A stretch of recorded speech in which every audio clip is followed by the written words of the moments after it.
Hello guys, कैसे हो आप सब। स्वागत है आपका मेरे यूट्यूब चैनल पर।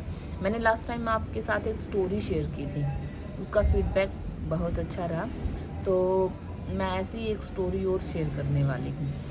इसमें है ना कुछ 15 कहानियाँ हैं, बहुत छोटी छोटी सी, और उसमें है ना हर कहानी में एजुकेशनल आपको कुछ सीखने को मिलेगा। बहुत छोटा सा पॉइंट से वो आपको एग्जाम्पल के साथ क्लियर करेंगे, तो आप लास्ट तक बने रहना। आप उसमें देखोगे कि आपने सच में उसमें बहुत कुछ सीखा है, और यदि आपको उस सारे पॉइंट से सिर्फ एक पॉइंट पे भी इम्प्लीमेंट किया, या आपको लगा कि मुझे कहीं ना कहीं ये चीज़ बेनिफिशियल है, तो प्लीज़ आप मुझे कमेंट करके बताना, ताकि मैं आगे भी इस टाइप की स्टोरी आपके साथ शेयर करूं। एक बिजनेसमैन को काफी लॉस उठाना पड़ा तो उसने उधार पैसे लिए ब्याज पर, और जिससे पैसे लिए थे उसको दे नहीं पा रहा था, लौटा नहीं पा रहा था, और पैसे मांगने वाला एक दिन भी रुक नहीं रहा था। पैसे मांगने वाला आदमी बूढ़ा था और उसे बिजनेसमैन की बेटी हासिल करनी थी, शादी करनी थी। इसलिए बूढ़े आदमी ने कहा कि मैं सारा कर्ज माफ कर दूंगा अगर तुम अपनी बेटी की शादी मुझसे करवा दो। बिजनेसमैन ने मना कर दिया तो बूढ़े आदमी ने एक और ऑफर रखा कि एक काम करते हैं, गेम खेलते हैं जिसमें एक छोटी सी पोटली में 2 पत्थर डालूंगा, एक व्हाइट होगा और ब्लैक होगा। बिजनेसमैन को बेटी को पत्थर उस पोटली में से निकालने हैं। अगर व्हाइट निकल गया तो सारा कर्ज माफ कर दूंगा और शादी भी नहीं करनी पड़ेगी, और अगर ब्लैक पत्थर निकल गया तो कर्ज तो माफ कर दूंगा लेकिन शादी करनी पड़ेगी। बाप और बेटी दोनों एग्री हो गए, पूरे गांव वालों को इकट्ठा करा। मुखिया भी वहां पे देख रहा था। जमीन से 2 पत्थर उठा करके बूढ़े आदमी ने पोटली में डाले, और लड़की ने देख लिया कि उस बूढ़े आदमी ने दोनों ही पत्थर ब्लैक डाले हैं, और ब्लैक पत्थर का मतलब हुआ कि कर्ज माफ लेकिन शादी करनी पड़ेगी। अगर लड़की गेम खेलने से मना कर दे तो शादी तो बच जाएगी लेकिन बाप का कर्ज माफ नहीं होगा, और अगर दोनों ही पत्थर निकाल के उस बूढ़े इंसान की बेइज्जती कर दे तो वो आदमी कभी ना कभी बदला जरूर लेगा। इसलिए लास्ट ऑप्शन था, कोई एक पत्थर निकालो जो कि ब्लैक ही निकलेगा, और कर्ज माफ के साथ में उसको शादी करनी पड़ेगी। लड़की ने चालाकी से गेम खेला, उसने एक पत्थर निकाला और एक्टिंग करके ग्राउंड पर गिरा दिया, और वो पत्थर नीचे गिरे बहुत सारे ब्लैक और व्हाइट पत्थर में मिल गया। लड़की ने कहा, ओ शिट, ये मेरे से गलती से गिर गया, लेकिन एक काम करते हैं, दूसरा पत्थर भी पोटली से निकाल करके चेक कर लेते हैं। अगर पोटली में से अब व्हाइट निकला तो मैंने जो उठाया था वो ब्लैक था, और अगर पोटली में से अब ब्लैक निकला तो मैंने जो उठाया था वो व्हाइट था। बूढ़ा व्यक्ति वहीं पे फंस गया। पोटली से दूसरा पत्थर निकाला तो वो ब्लैक निकला, यानी कि नीचे गिरा हुआ पत्थर व्हाइट था। और ये पूरा गांव देख रहा था, मुखिया भी देख रहा था कि अब कर्ज माफ हो चुका है और शादी भी नहीं करनी पड़ेगी, क्योंकि पत्थर जो उठा के नीचे गिरा दिया था गलती से वो व्हाइट था। इसे कहते हैं टफ सिचुएशन में चालाकी से दिमाग चलाना। इसी तरह से छोटी छोटी कहानियों के माध्यम से मैं आपको ऐसे ऐसे बड़े बड़े लेसन देने वाला हूं जो आपके जिंदगी भर काम आने वाले हैं। तो बिना एक सेकंड भी बर्बाद करे आते हैं दूसरी कहानी पर। एक बिजनेसमैन बीच के किनारे बैठा था, मछुआरे को देखा तो बोला कि इतनी मछली पकड़ने में आपको कितना वक्त लग जाता है। मछुआरा बोला, ज्यादा नहीं, थोड़ा ही लगता है। बिजनेसमैन, तुम थोड़ी देर और फिशिंग करके कुछ और फिश क्यों नहीं पकड़ लेते, ज्यादा पैसा कमा लोगे। मछुआरा, और फिश क्यों, इतने काफी है ना। बिजनेसमैन, तो बाकी के टाइम करते क्या हो। मछुआरा, फिशिंग करके घर जाता हूँ, वाइफ बच्चों और दोस्तों के साथ में टाइम स्पेंड करता हूँ, शराब पीता हूँ, मजा करता हूँ, गिटार बजाता हूँ, नाच गाना चलता है, पार्टी होती है, फिर सो जाता हूँ। बिजनेसमैन, तुम ज्यादा फिशिंग करके पैसे कमाओ, सेविंग करो और उसे बोट खरीद लो, जिससे और ज्यादा फिश पकड़ पाओगे कम वक्त में, और इस तरह से एक और बोट ले लो, और इस तरह से तुम अपनी टीम बना लो, अपना काम दूसरों को भी सिखा लो, वो आपके लिए काम करेंगे। कंपनी सेटअप कर लो, एक प्रोडक्शन प्लांट बना दो, फिश की पैकिंग और डिस्ट्रीब्यूशन कंट्रोल कर सकोगे, और एक सिटी के अलावा दूसरी सिटीज में भी अपनी ब्रांचेस खोल दो। मछुआरा शांत रहा और बोला, उसके बाद। बिजनेसमैन, अरे उसके बाद क्या, एक बीच हाउस खरीद लेना, फैमिली के साथ में एंजॉय करना, फिशिंग करना, सुबह शाम आराम करना, तुम्हारी टीम काम कर रही होगी, रात को दारू पार्टी म्यूजिक और जलसे चलते रहेंगे। मछुआरा, बट ये तो मैं अभी भी करता हूँ। बिजनेसमैन आगे कुछ बोल नहीं पाया, पता चला कि उसने अपना बिजनेस छोड़ दिया और फिशरमैन के साथ में रहना शुरू कर दिया। आप कुछ भी कर रहे हो, आप पता करो कि उसके बाद क्या, वो क्यों पाना है, वो क्यों करना है। अगली स्टोरी। एक बार एक लड़का अमीर बनना चाहता था और वो गुरुजी से कहता है कि कोई काम बताओ जिससे मैं बहुत कमा सकूं। गुरुजी उसे एक जगह ले गए जहां पर बहुत सारी कंकड़ पड़ी थी, और कहा कि इन सारी कंकड़ में से एक कंकड़ ऐसी है जो किसी भी चीज को सोने में बदल सकती है, और उस कंकड़ की पहचान है कि वो थोड़ी सी गर्म होगी, बाकी सारी ठंडी होगी। जाओ ले लो अपनी हर चीज को सोने में बदल देने वाली कंकड़। वो काम पे लग गया, रोज एक एक कंकड़ हाथ में लेता, 2-3 सेकंड गर्म है या नहीं चेक करता और उसको समुद्र में फेंक देता ताकि वो बाकी कंकड़ में ना मिल जाए। 1 महीना करा, रोज घंटों घंटों लगा दिए, 2 महीने, 3 महीने, 4 महीने लगा दिए। अब उसकी स्पीड बन चुकी थी, लेकिन साथ में वो ध्यान से कंकड़ को परख नहीं रहा था। उसकी फटाफट से कंकड़ को हाथ में लेकर समुद्र में फेंकने की हैबिट बन चुकी थी। 5वें महीने में फाइनली वो कंकड़ हाथ में लग गई। हाथ में आते ही, क्योंकि उसके जल्दी से बिना परखे फेंकने की आदत बन चुकी थी, तो उसने उस गर्म कंकड़ को भी समुद्र में फेंक दिया, और फेंकते ही उसने जोर से अपने सर पर मार कर चिल्लाकर पछतावा करा कि मैंने ये क्या कर दिया, हर चीज को सोने में बदल देने वाली कंकड़ को भी फेंक दिया। ठीक इसी तरह हर दिन को हल्के में लेने से ये आपकी हैबिट बन जाती है और जिस दिन अच्छा मौका आता है उसे भी इसी आदत की वजह से गलती से उसको भी हल्के में ले लेते हैं, फिर बाद में होता है पछतावा। हर कंकड़ को ध्यान से परखो, यानी कि हर दिन को इंपॉर्टेंट समझो। कोई एक दिन, कोई एक कंकड़ आपकी जिंदगी को सोने में बदल सकता है। अगली कहानी। एक बाप अपने बेटे के साथ में रेस्टोरेंट में खाना खाने जाता है और नोटिस करता है कि रेस्टोरेंट की हालत काफी खराब है, गंदगी है, टेबल टूटी हुई है, खाना भी टेस्टी नहीं था।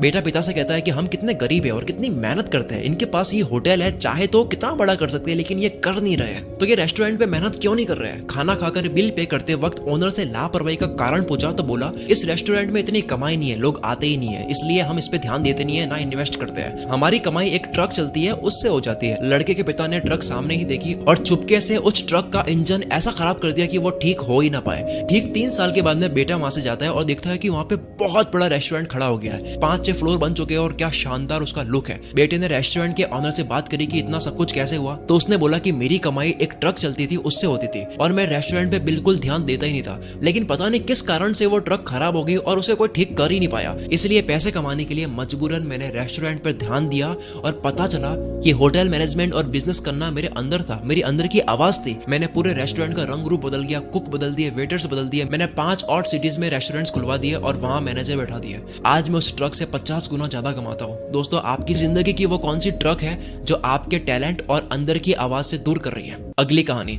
एक इंसान को डॉक्टर बनना था, पर डॉक्टर की तैयारी करने में जो मेहनत लगती है उस मेहनत में मजा नहीं आता। उसने हर जगह रिश्वत दी, पास हो गया, डॉक्टर बनने तक सेटिंग चलाई, सर्टिफिकेट पा लिया, डॉक्टर बन गया, हॉस्पिटल खोल दिया। उसके पास में एक्सीडेंट का केस आया जो कि सीरियस था। ऑपरेशन उससे मैनेज हो नहीं पाया क्योंकि उसने तैयारी करी ही नहीं थी। उसके हाथ से एक बहुत बड़ी गलती हो गई, उससे केस मैनेज नहीं हुआ और पेशेंट की डेथ हो गई। वो नकली डॉक्टर बहुत पछताया ये करके। उसके डॉक्टर बनने की सारी फैंटेसी वहीं पे उतर गई और उसके फादर बाहर खड़े उनसे कहने गया कि मैं नहीं बचा सका, तो पता चला कि उसके पिता ही वो उन लोगों में से एक इंसान थे जिसने रिश्वत ली थी। फादर को कर्मा मिला तो डॉक्टर को शॉर्टकट लेने का नतीजा मिला। डोंट टेक शॉर्टकट, एक दिन कामयाबी संभाल नहीं पाओगे, तैयारी करो।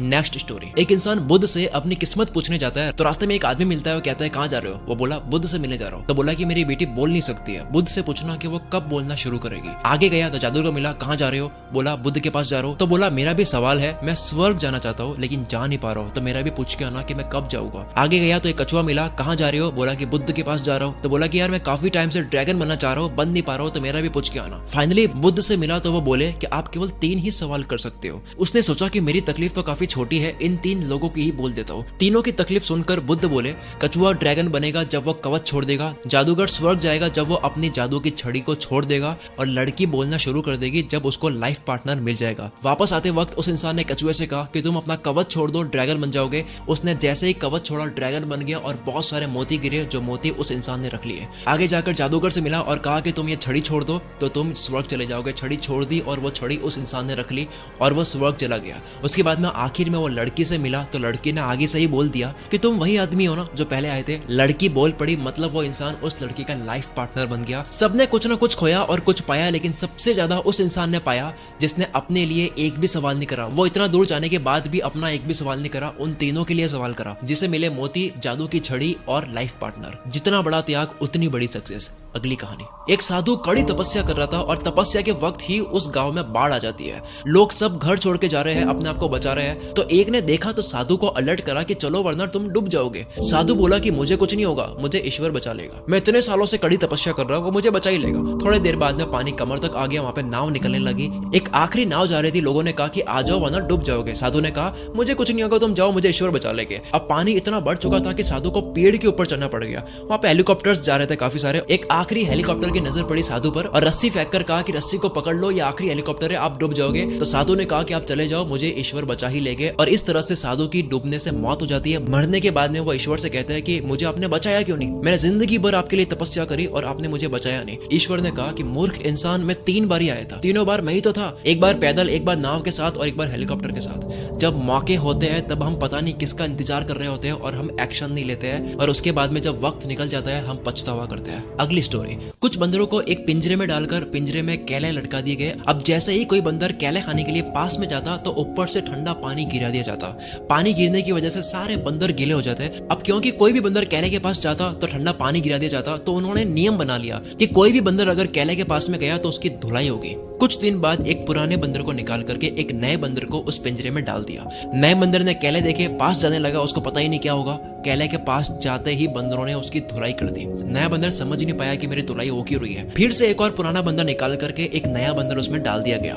अब जैसे ही वो नया बंदर फिर से केले देखता है, पास जाता है, उसकी भी धुलाई होती है। लेकिन इस बार इस धुलाई में पिछला वाला नया बंदर भी शामिल था, जिसको पता ही नहीं है कि धुलाई करनी क्यों है। ऐसे करते करते सारे पुराने बंदर जिनको पानी वाली बात पता है उनको निकाल करके नए बंदर डाल दिए जिनको पता ही नहीं है कि धुलाई करनी क्यों है। और इस तरह से सब एक दूसरे की धुलाई कर रहे थे। किसी को नहीं पता कि धुलाई क्यों कर रहे हैं। हम सब अपने सपनों को इसी तरह पीटते हैं। क्यों पीट रहे हैं किसी को नहीं पता, बस सिखाया गया है, कुछ सिस्टम बना दिया गया है, क्यों है पता ही नहीं है। हो सकता है किसी के ऊपर ठंडा पानी गिरा होगा, यानी कि वो फेल हुआ होगा, जिसकी वजह से उसने कोई नियम बना लिया। अब लेकिन दिक्कत यह है कि आपके ऊपर वो ठंडा पानी नहीं गिरने वाला है, यानी कि आप फेल नहीं होने वाले हो। फिर भी आप उस पुराने नियम को मान रहे हो जो कि तब बना था जब वो फेल हुए थे, जब उनके ऊपर ठंडा पानी गिरा था। अगली कहानी, क्या आपको पता है कि बर्तन में पानी डालकर उसमें मेंढक डाले और उसको गर्म करे धीरे धीरे, तो मेंढक टेम्परेचर के अकॉर्डिंग अपने आप को एडजस्ट करना शुरू कर लेता है। लेकिन कहानी यहाँ से शुरू होती है। जब पानी गर्म होते होते एक लिमिट से ज्यादा गर्म हो जाता है, तब वो अपने आप को एडजस्ट नहीं कर पाता है और वो बाहर आ नहीं पाता है, क्योंकि उसके कूदने की एनर्जी खत्म हो चुकी है। वो घायल हो चुका है बहुत ज्यादा गर्म हो जाने की वजह से। उसने अपने सारी एनर्जी शुरू में ही अपने आप को एडजस्ट करने में दे दी। वो चाहता तो एक छलांग से उसी टाइम बाहर आ सकता था और आखिर में वो मर जाता है। मेंढक की मौत किससे हुई? गर्म पानी से नहीं हुई। मौत हुई राइट टाइम पर जंप ना लेने की वजह से। अच्छे वक्त का इंतजार मत करो, बस कूद जाओ, उसके बाद में सही कर दो। सब सही करने का सोचकर मत कूदो, क्योंकि कभी नहीं कूद पाओगे। और कहते हैं कि सबसे अच्छा कूदने का वक्त तब होता है जब आप तैयार नहीं होते हो, क्योंकि कूदने के बाद तैयारी होती है। अगली स्टोरी, एक औरत को अपनी सांस पे बहुत गुस्सा आता था। वो गई ऐसे इंसान के पास जो जहर दे सके। उसने कहा कि मैं जहर देता हूँ, पर इसको थोड़ा थोड़ा करके खिलाना है और 2 महीने बाद मौत हो जाएगी आपके सांस की। पर 2 महीने तक अपने सांस से अच्छे से बात करनी होगी, ध्यान रखना होगा, ताकि तुम्हारे पति को 1% भी शक ना हो। 2 महीने तक उसने थोड़ा थोड़ा रोज जहर दिया। बहुत मोहब्बत से रहती। उसका मन करता कि एक ही दिन में सारा जहर दे दे, लेकिन ऐसा करने से उसके पति को शक हो जाएगा, इसलिए उसने पहले बनाई। 2 महीने रोज थोड़ा थोड़ा जहर दिया, अपने सांस के साथ में अच्छे से रही।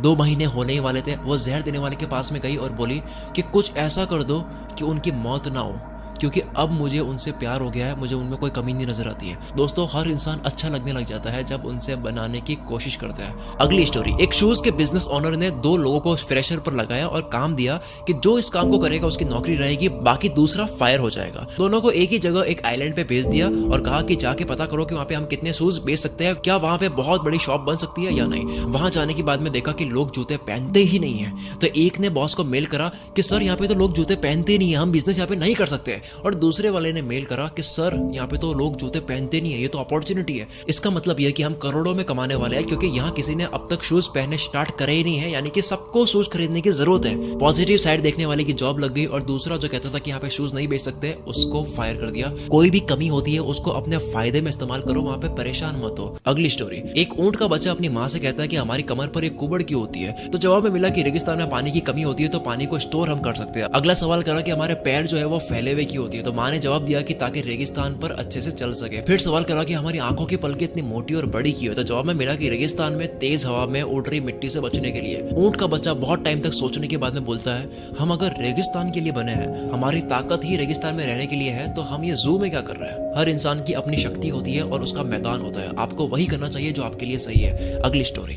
एक राजा की आंखों में जलन हो रही थी, किसी तरह का इन्फेक्शन हो गया था। डॉक्टर से चेक करवाया तो पता लगा कि एक ऐसा इन्फेक्शन हो गया है जिसमें आप हरे कलर के अलावा कोई भी कलर देखोगे तो आपकी आंखों में जलन होगी और आंखें खराब होगी। एक टाइम के बाद आप अंधे भी हो सकते हो। राजा महल गया, सारे आदमी बुला दिए और कहा कि जितनी भी रोड है, जो भी जगह है जहाँ से मैं निकलता हूँ, वो सब हरा कर दो। हरे कलर के अलावा मुझे कोई कलर नहीं दिखना चाहिए जहाँ पे मैं चाहता हूँ। पूरा गाँव, रोड, बिल्डिंग, जो चीज है सब कुछ हरा कर दिया, आसपास सब कुछ। और ऐसा करने में बहुत पैसा भी खर्च हो रहा था, पूरा गांव हरा करना था यार। एक इंटेलिजेंट इंसान वहां से निकल रहा था, देखा कि यार ये सब कुछ हरा क्यों है, तो किसी से पूछा कि हरा क्यों है, तो कहा कि यार एक राजा है, उनको कोई इन्फेक्शन हो गया है, वो हरे कलर के अलावा कोई और कलर देखेंगे तो उनको दिक्कत होगी। वो इंटेलिजेंट इंसान राजा के पास में गया और कहा करोड़ों रुपए खर्च करने की कोई जरूरत ही नहीं थी, पूरे गांव को हरा करने की कोई जरूरत ही नहीं थी, 100 रुपए का हरे कांच का चश्मा ही पहन लेते हैं। बड़ी प्रॉब्लम का जरूरी नहीं है कि सोल्यूशन भी बड़ा हो, कई बार आसान सोल्यूशन सामने होता है, उसको देख नहीं पाते हैं क्योंकि हम आसान चीजें इग्नोर करते हैं। इसलिए अगली कहानी भी इसी के ऊपर है कि एक बार एक जादूगर था,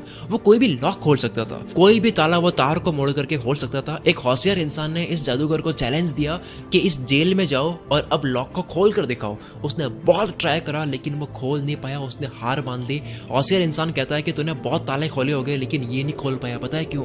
क्योंकि ये अनलॉक था, इसको मैंने लॉक करा ही नहीं था। कई बार जो नहीं है वो भी हम सॉल्व करने लग जाते हैं, यानी कि बेवजह सोचने लग जाते हैं। अगली स्टोरी, ये आखिरी स्टोरी बड़ी इंटरेस्टिंग है। एक राज्य में हर 5 साल में एक नया राजा बनाया जाता है और 5 साल कंप्लीट होने के बाद में उस राजा को एक ऐसे जंगल में भेज देते हैं जहां पर जंगली जानवर होते हैं और वो जानवर ही खा लेते हैं उस राजा को। एक राजा के 5 साल कंप्लीट हुए, उसको जंगल में भेज दिया गया और अब आया चालाक राजा। जब ये चालाक इंसान राजा बन जाता है तब वो लोगों से पूछता है कि 5 साल कंप्लीट होने के बाद में आप ऐसा कौन सा जंगल है जहां पर भेज देते हो। वो राजा अपने लोगों के साथ में उस जंगल में जाता है, देखता है कि वो काफी घना जंगल है, वहां पर काफी राजाओं की बॉडीज भी पड़ी है। राजा सोचता है कि 5 साल के बाद में मेरा भी ये हाल होने वाला है। उसने दिमाग लगाया और पहले ही साल में जंगल के सारे पेड़ कटवा दिए, जानवर हटवा दिए और दूसरे साल में डेवलपमेंट का काम शुरू कर दिया। रोड बननी शुरू हो गई, बिल्डिंग बननी शुरू हो गई, खेती होनी शुरू हो गई, गरीबों के रहने के लिए कुछ जगह बना दी, स्कूल कॉलेज सब बनानी शुरू कर दी। 5 साल कंप्लीट होने से पहले जंगल का नाम और निशान मिटा लिया। ये सब करते करते राजा ने पैसे भी बहुत ज्यादा सेव कर लिए अपने लिए।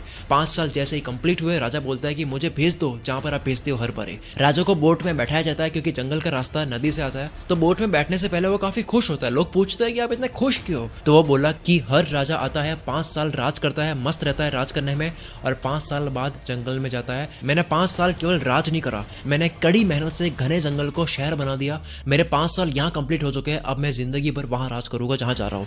क्योंकि राजा ने सेविंग भी करी थी तो वह पैसा लेकर वहां चला जाता है और इस नए जगह में उसकी इज्जत भी होती है क्योंकि गरीबों को बहुत घर भी दिए होते हैं। आप आज मेहनत करो कल के भविष्य के लिए। तो गाइज कैसी लगी आपको स्टोरी, मुझे कमेंट करके ज़रूर बताएं और मेरा चैनल है जो वो शेयर करें, सब्सक्राइब करें और लाइक करें ताकि यूट्यूब मुझे प्रमोट करे। Thank you.